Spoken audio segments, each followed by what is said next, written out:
आज ये दास्तां है भारतीय हिंदी सिनेमा की गुजरे दौर की एक ऐसी अभागन अभिनेत्री की जिसकी खूबसूरती, साधारण से नए नक्श, सांवले रंग रूप और अभिनय ने उस दौर के युवाओं को इनकी मोहब्बत का दीवाना बना दिया था। ये अभिनेत्री कभी भी हिंदी फिल्मों के लिए भारतीय हिंदी सिनेमा में नहीं आना चाहती थी, लेकिन इनकी किस्मत की लकीरों ने इनको बना दिया हिंदी सिनेमा की उस दौर की सबसे चर्चित और आकर्षित अभिनेत्री।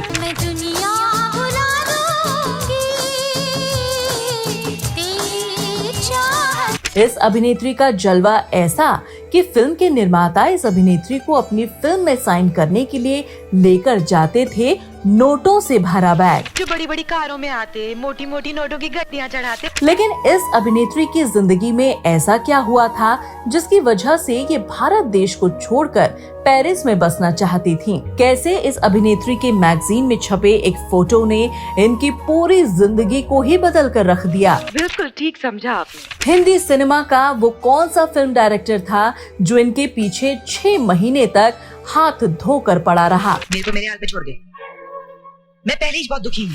कैसे इस अभिनेत्री की पहली ही फिल्म ने हिंदी सिनेमा में वो रिकॉर्ड्स बनाए जिनको तोड़ पाना हो गया मुश्किल? कैसे इस अभिनेत्री की पहली फिल्म के संगीत ने ही उस दौर में 1 करोड़ फिल्म के कैसेट बेच डाले, जिसकी वजह से ये अभिनेत्री अपनी पहली ही फिल्म से स्टार से सुपरस्टार बन गयी। दिल का आलम मैं क्या बताऊं तुझे।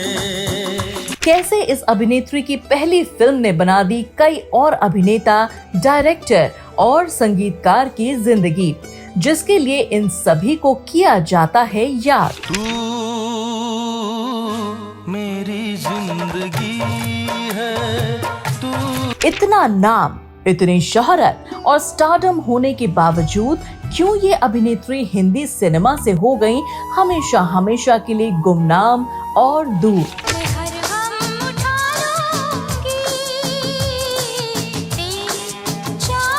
क्यों ये अभिनेत्री अपनी पहली फिल्म के बाद कभी भी दोबारा सफलता को नहीं देख पाई? और इस अभिनेत्री की जिंदगी में ऐसा क्या हुआ था कि इनको अपना सब कुछ बेचकर रहना पड़ा किराए के मकान में? मेरी प्रॉब्लम ये है कि कल के बाद मेरे पास रहने के लिए कोई जगह नहीं रह जाएगी। इस अभिनेत्री की जिंदगी में आखिर ऐसा क्या हुआ था कि ये मरकर भी हो गई जिंदा? कैसे इस अभिनेत्री का एक ही समय में 2 बार हुआ जन्म? इस अभिनेत्री की जिंदगी में वो कौन सा हादसा था जिसकी वजह से ये अभिनेत्री बन गई खूबसूरत से बदसूरत, जिसको देखकर डर गए थे लोग?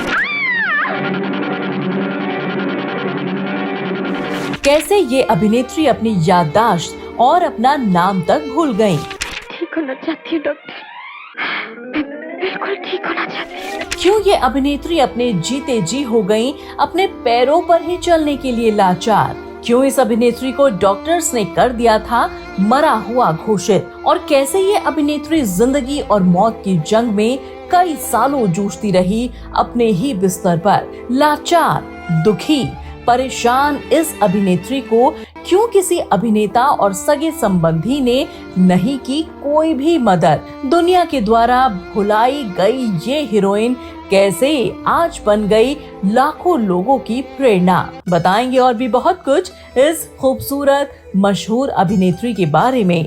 आप बने रहिए हमारे साथ वीडियो के अंत तक। लेकिन बेटी, जो कुछ हुआ है उसे भूल जाओ, जीना सीखो।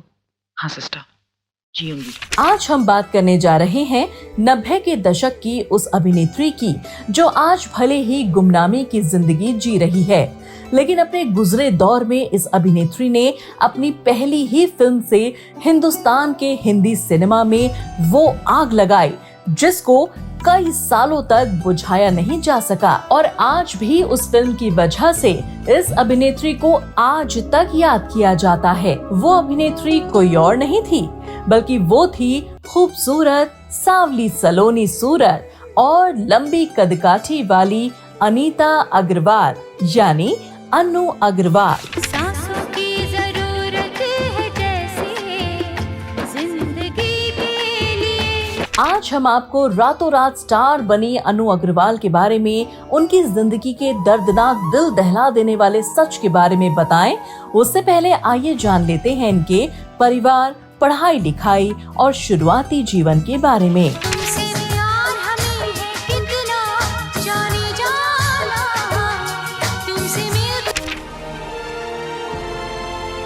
नमस्कार, आप सभी का स्वागत है बॉलीवुड नॉवेल के इस एपिसोड में। दीवाना दीवाना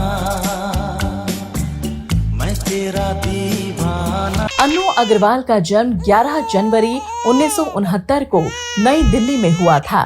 इनके पिता का नाम रमेश प्रकाश आर्य था, जो भारतीय वायुसेना में कार्यरत थे। तो वहीं इनकी मां का नाम उर्मिला आर्य था, जो एक घरेलू महिला थी। इनके माता पिता ने इनका नाम रखा था अनीता आर्य अग्रवाल, जो आगे चलकर अन्नू नाम में बदल गया। अन्नू अपने स्कूल के दिनों से काफी खुशमिजाज और हुनरमंद लड़की थी। अन्नू अपने स्कूल के समय से ही अपने स्कूल के नाटकों और डांस प्रोग्राम्स में हिस्सा लिया करती थी। अन्नू जब 8वीं क्लास में थी तो इन्होंने एक थिएटर ग्रुप की शुरुआत की थी। 10वीं तक आते आते अनु अब नाटकों के लिए कहानियां भी लिखने लगी, लेकिन परिवार वालों के दबाव और बोर्ड परीक्षाओं के चलते अनु को ये सब छोड़ना पड़ा। स्कूल की पढ़ाई पूरी करने के बाद अनु ने दिल्ली के विश्वविद्यालय से समाज शास्त्र में पढ़ाई करके गोल्ड मेडल हासिल किया था। अनु पढ़ाई लिखाई में बेहद होशियार लड़की थी। अनु अपनी पढ़ाई के साथ साथ हमेशा समाज सेविका के तौर पर भी लोगों से जुड़ी रही थी। अनु जब अपने कॉलेज में पढ़ाई में गोल्ड मेडलिस्ट हुई तो इनको स्कॉलरशिप के नाम पर कुछ पैसे मिले और अनु उन पैसों से अपना मुंबई का टिकट कराकर पहुंच गई सपनों की नगरी मुंबई। एक दिन अनु अपने कुछ दोस्तों के साथ थिएटर में नाटक देखने गई, जहां इन पर नजर पड़ी मशहूर मॉडल और लेखिका, सामाजिक कार्यकर्ता शोभा डे की। उन्होंने अनु को पहली ही नजर में देखकर कहा कि तुम एक स्टार हो और उनको मॉडलिंग में आने के लिए कहा, जिसके बाद अनु के पास कुछ मॉडलिंग एजेंसी से मॉडलिंग के ऑफर्स आने लगे। तुम जानती नहीं हो, अगर तुम सिलेक्ट हो गई तो कहां से कहां पहुंच जाओगी। Only sky is the limit। मगर मैं सोचने का वक्त नहीं है। और अनु को उनकी जिंदगी का पहला मॉडलिंग असाइनमेंट मिला गोदरेज कंपनी का, जिसके लिए अनु को उस दौर में 700 रुपए की धनराशि अदा की गई थी। इस एड के बाद अनु अग्रवाल की बॉलीवुड और मॉडलिंग के क्षेत्र में चर्चा होने लगी, क्योंकि अनु को इस एड से पहले कभी किसी ने नहीं देखा था और न ही उनका नाम सुना था। इसके बाद अनु कई और एडवर्टाइजर्स के लिए काम करने लगी, जिसके बाद अनु उस दौर में भारत की पहली इंटरनेशनल मॉडल बन गयी।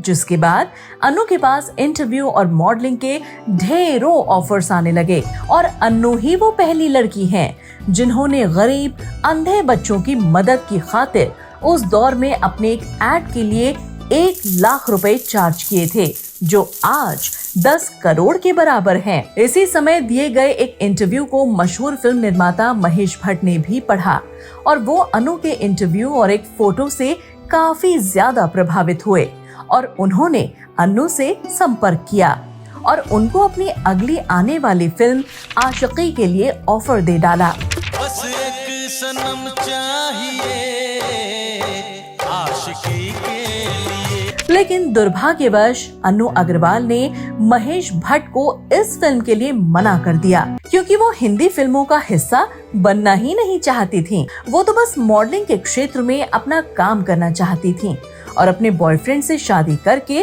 पेरिस में बसना चाहती थी। लेकिन शायद किस्मत को कुछ और ही मंजूर था। महेश भट्ट ने भी ठान ली थी कि अगर इस फिल्म में काम करेगी तो अन्नू ही करेगी, नहीं तो ये फिल्म ही नहीं बनेगी। लिहाजा महेश भट्ट अनु को 6 महीने लगातार मनाने में लगे रहे। अब बोलो अनु, तुम्हें मंजूर है कि नहीं?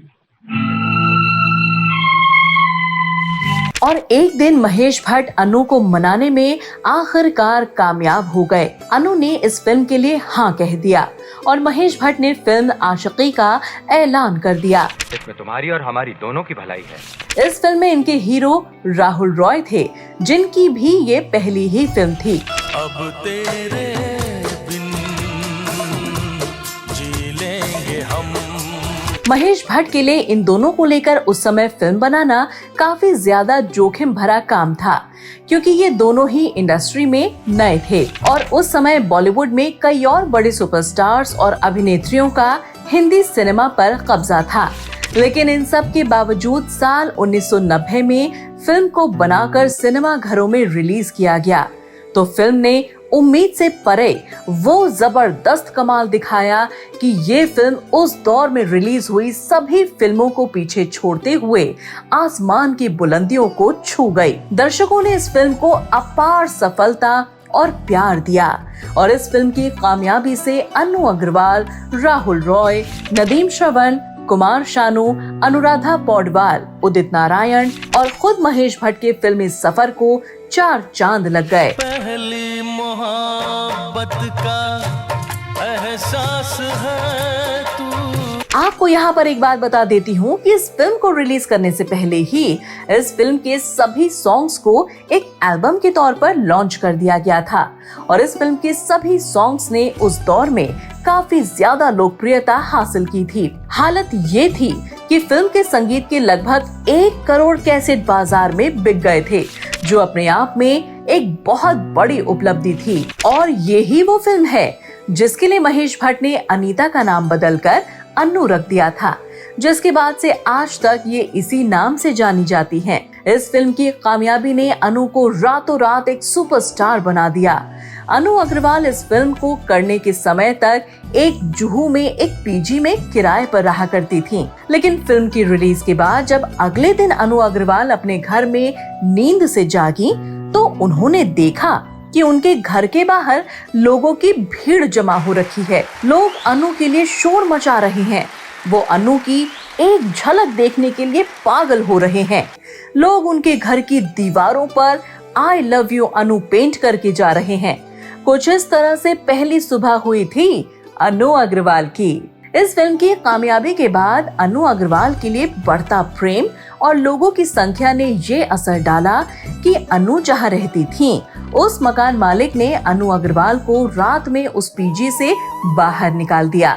जिस लड़की के लाखों लोग दीवाने थे, वो लड़की फिल्म की कामयाबी के बाद बेघर हो गई थी। हालांकि जैसे तैसे अनु ने अपने लिए रहने का इंतजाम किया और अब इनके पास फिल्म निर्माता इनको अपनी फिल्म में साइन करने के लिए आने लगे। फिल्म के निर्माता पैसों से भरे बैग लेकर आते और अनु अग्रवाल को अपनी फिल्म करने के लिए कहते। इनके अभिनय का जादू ही था कि अनु के पास अब नाम था, पैसा था, एक लंबी फैन फॉलोइंग थी और इसी कड़ी में अनु एक बार फिर से साल 1992 में राहुल रॉय के साथ फिल्म गजब तमाशा में नजर आए।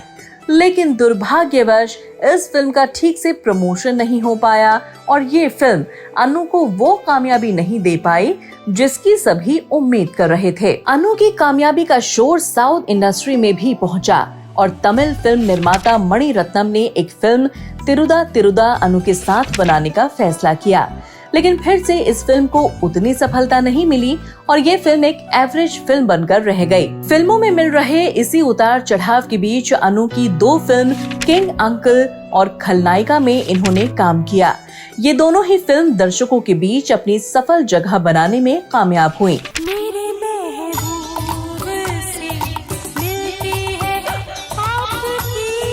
अनु को अभी भारतीय हिंदी सिनेमा में कुछ ही समय हुआ था और इन्होंने कुछ 5-6 फिल्में की थीं। इसके बावजूद ये टॉप एक्ट्रेस में शामिल हो गईं। अनु फिल्मों के साथ साथ हमेशा अपनी मॉडलिंग के क्षेत्र से भी जुड़ी रही थीं। अनु को अपनी पहली फिल्म जितनी सफलता तो दोबारा नहीं मिली, लेकिन ये उस समय की चर्चित अभिनेत्री जरूर बन गईं। इनके पास अभी भी फिल्मों की लाइन थी, क्योंकि अपने बोल्ड लुक्स की वजह से हमेशा ये आलोचकों के निशाने पर रहीं। और इसी बीच अनु ने एक जर्मन अश्लील फिल्म द क्लाउड डोर में अभिनय करके भारतीय हिंदी सिनेमा में आग लगा दी, क्योंकि इस फिल्म में अनु अग्रवाल ने उस समय कई न्यूड सीन दे दिए थे, जिसकी वजह से इनकी हिंदी सिनेमा में चर्चा जोरों पर होने लगी थी, लेकिन अनु ने कभी किसी की परवाह नहीं की। इनके इसी अंदाज के चलते उस समय हिंदी न्यूज़पेपर और मैगजीन में इनको लेकर कई अफवाहों से भरी खबरें भी छपने लगी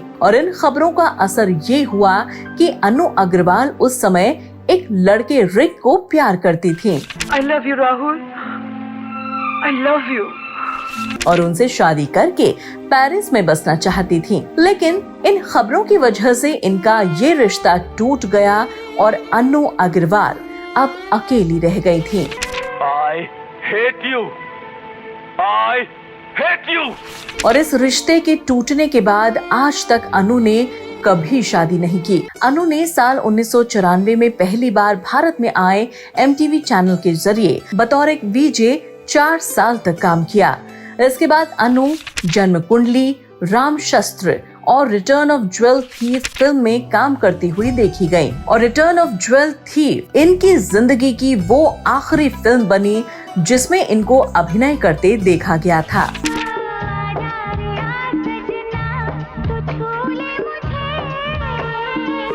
अनु हिंदी सिनेमा में काम नहीं करना चाहती थी। उनके पास सब कुछ था और वो अपने करियर के टॉप पायदान पर थीं। इसके बावजूद वो हिंदी सिनेमा में नहीं रहना चाहती थीं। लिहाजा एक दिन वो अपना घर और कार बेचकर दुनिया की सैर पर निकल गईं। कुछ समय बाद वापस लौटकर ये भारत वापस आईं और अपने आप को योग साधना की तरफ धकेल दिया। ये उत्तराखंड के योग साधना आश्रम में जाकर रहने लगी और इन्होंने यहाँ एक बार फिर से अपना नाम बदलकर आनंद प्रिया रख लिया और यहाँ अनु दुनिया से अलग, शोर शराबे से दूर योग साधना में लीन हो गई। ये किसी ने भी नहीं सोचा था कि जिस अभिनेत्री की फिल्म का लोग बेसब्री से इंतजार कर रहे थे, वो लड़की सब कुछ छोड़ छाड़ कर साध्वी बन जाएगी। अनु ने जब अपने आप को पूरी तरह से आश्रम में लोगों की सेवा के लिए सौंपने का पक्का इरादा कर लिया, तो ये उत्तराखंड से एक बार फिर से मुंबई पहुंची अपना सब कुछ समेटने। लेकिन शायद जिंदगी को अभी अनु को वो दुख देना बाकी था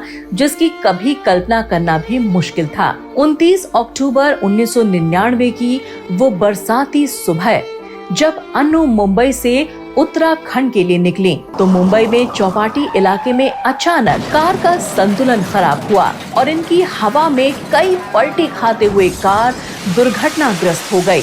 ये एक्सीडेंट इतना भयानक था कि अनु अग्रवाल की कार पूरी तरह से चकनाचूर हो गई और अनु इस एक्सीडेंट में बुरी तरह से चोटिल हो गयी। इस एक्सीडेंट में अनु का शरीर पूरी तरह से टूट गया था।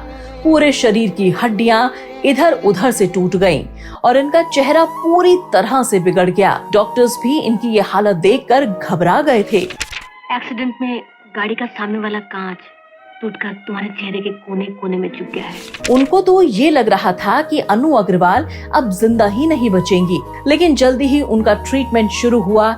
कई ऑपरेशंस किए गए अनु को बचाने के लिए, लेकिन डॉक्टर्स की सारी मेहनत खराब तब हो गई जब अनु अग्रवाल कोमा में चली गईं और डॉक्टर्स की एक उम्मीद भी टूट गई और उन्होंने उनके परिवार वालों से कह दिया कि अनु अब बस कुछ ही महीनों की मेहमान है। डॉक्टर्स ने इनके परिवार वालों को अनु के जिंदा रहने की कम ही उम्मीद बताई, लेकिन कुछ समय बाद वो चमत्कार हुआ कि सब लोग हैरान हो गए और 29 दिनों के बाद अनु अग्रवाल कोमा से बाहर आ गईं। तुम ठीक हो जाओगी, तुम्हारा चेहरा ठीक हो जाएगा। परिवार में खुशी जरूर हुई, लेकिन उनकी भी ये खुशी तब अधूरी रह गई जब उनको पता चला कि अनु की याददाश्त पूरी तरह से चली गई है और वो सब कुछ भूल चुकी हैं। उनको अब अपना कुछ भी याद नहीं है। लेकिन शायद भगवान को कुछ और ही मंजूर था। अनु का चेहरा बेहद खराब हो गया था। इनका काफी हद तक शरीर पैरालाइज हो गया था और कई महीनों तक वो बिस्तर पर ही लाचार और दुखी पड़ी रहीं। उनका काफी लंबा ट्रीटमेंट चला। अनु की इच्छा शक्ति बहुत मजबूत थी। वो जीना चाहती थी। वो खुद को इस तरह से लाचार नहीं देख पा रही थी। ठीक होना चाहती हूँ डॉक्टर, बिल्कुल ठीक होना चाहती हूँ। और इनकी इसी लाचारी के बीच बॉलीवुड के किसी भी अभिनेता और अभिनेत्री ने न तो कोई इनकी मदद की, न ही इनका हालचाल पूछने की जहमत उठाई। लेकिन अनु ने इन सब की कोई परवाह नहीं की और जीने की उम्मीद में मजबूत इच्छा शक्ति के साथ खुद को खड़ा करने की कोशिश में लग गईं। कड़ी मेहनत और कई सालों के लंबे उपचार के चलते अनु एक बार फिर से अपने पैरों पर खड़ी हुई और उन्होंने वो चमत्कार कर दिखाया जिसको कभी किसी ने नहीं सोचा था। और अब तुम ठीक हो जाओगी और यहाँ से चली जाओगी। जहाँ डॉक्टर्स ने अपने हाथ खड़े कर दिए, वहाँ अनु ने अपनी ही दृढ़ इच्छा शक्ति से खुद को एक बार फिर से पहले जैसा कर लिया। लेकिन इन सब के बीच अनु का चेहरा अब पहले जैसा नहीं रहा। अनु को कई लोग न तो पहचान पा रहे थे और न ही खुद अनु ही अपने आप को पहचान पा रही थी। लेकिन जिंदगी मिली है तो इसको सुख दुख के साथ मिलकर जीना तो पड़ता ही है। अनु एक्सीडेंट के बाद मिले अपने इस जीवन को दूसरा जन्म मानती हैं। उनका कहना है कि वो 55 साल की उम्र में उनका अब दोबारा जन्म हुआ है। अब अनु एक बार फिर से योग साधना की तरफ पूरी तरह से आकर्षित है और वो मानती हैं कि एक्सीडेंट के बाद उनको ठीक करने में योग का बहुत बड़ा हाथ है। इसलिए अनु आज मुंबई में रहकर वहाँ के गरीब लोगों को योग सिखाती है और अपने इसी योग के चलते आज अनु 3 लाख लोगों को इस तरफ प्रेरित कर चुकी है। अनु ने 10 साल पहले एक फाउंडेशन अनु अग्रवाल फाउंडेशन की नींव रखी है। इसमें अनु ने उन लोगों को जोड़ा जो कमजोर थे, जो तंगी से जूझ रहे थे और डिप्रेशन से गुजर रहे थे और आज अनु लगभग ऐसे ही 3 लाख लोगों को योग सिखा चुकी है। अनु के साथ सबसे ज्यादा बच्चे और महिलाएं जुड़े हुए हैं और आज भी अनु इन्हीं सब के साथ मिलकर काम कर रही हैं और अपनी इस फाउंडेशन को देश विदेश तक लेकर जा रही हैं और अनु इसके लिए निस्वार्थ भाव से काम करती हैं। आज अनु का चेहरा भले ही पहला जैसा न रहा हो, लेकिन 55 साल की उम्र में भी अनु आज भी एकदम फिट है। वो बेहद स्टाइलिश रखती हैं खुद को और मुंबई में अकेले रहती हैं। वो आज भी पूरी तरह से योग साधना की तरफ समर्पित हैं और अब वो फिर से एक बार फिल्मों में वापसी के लिए बिल्कुल तैयार हैं। अनु की पहली फिल्म आशिकी के ऊपर ही आशिकी 2 भी बन चुकी है। हम तेरे बिन अब रह नहीं सकते, तेरे बिना। और ये फिल्म भी सुपर हिट फिल्म रही। इस फिल्म का पोस्टर भी पहली फिल्म के पोस्टर पर ही रखा गया था। तो ये था स्टारडम इस फिल्म का और अनु अग्रवाल का। अनु फिल्मों में आने से पहले दूरदर्शन पर साल 1988 में एक टीवी शो इसी बहाने में काम कर चुकी थी। आज अनु बेहद खुश हैं अपनी जिंदगी में। अब वो कई टीवी शोज में दिखाई देती हैं, जहां वो अपनी जिंदगी खट्टे मीठे एहसासों के साथ लोगों के साथ साझा करती रहती हैं।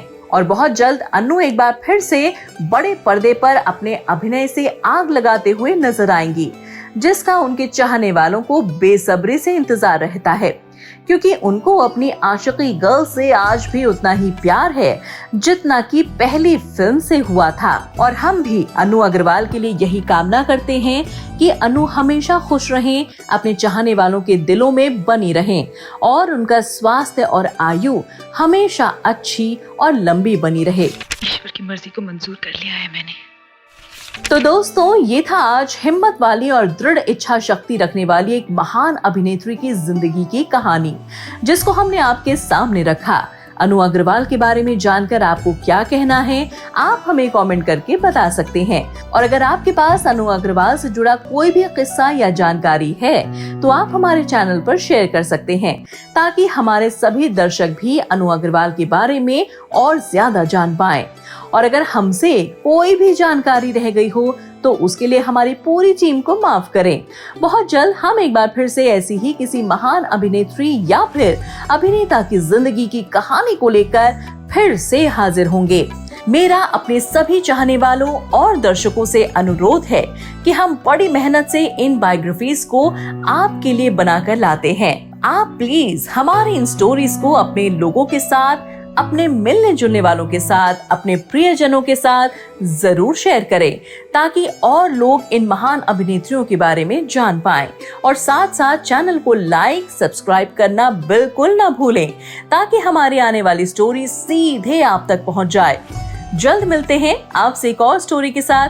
तब तक आप अपना और अपने परिवार का ख्याल रखें, सुरक्षित रहें। धन्यवाद।